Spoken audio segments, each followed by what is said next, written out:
วันนี้ได้พบแฟนเก่าเจ้าคือห้องไห้เครียดให้ภัยเจ็บซ้ำเรื่องใดบอกอายได้บอกหรือเขาคนนั้นมาทำให้น้องต้องเสียใจคนที่น้องเอาใจใส่จนลืมอา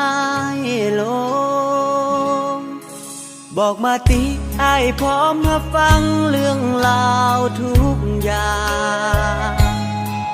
เรื่องผ่านมาที่ต้องเจ็บซ้ำจะบ่ถือสายังพร้อมที่จะมอบใจให้ทุกเวลาอดีตเรื่องราวผ่านมาเริ่มต้นกันใหม่จะขอเป็นคนที่ให้ความหวังจะขอเป็นพลังที่อยู่ข้างๆยามใดที่น้องหมดหวังอ้ายพร้อมนำแสงสว่างเป็นได้ทุกอย่างเพื่อนางอ้ายยอมจะขอเป็นดังสายฝนโชยปิวพา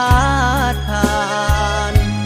ให้น้องนางได้สดชื่นสุขใจถึงการเวลาเลื่อนลอยผ่านไปเนิ่นนานเท่าใดพร้อมที่ขุดค้นเริ่มใหม่กับฮักส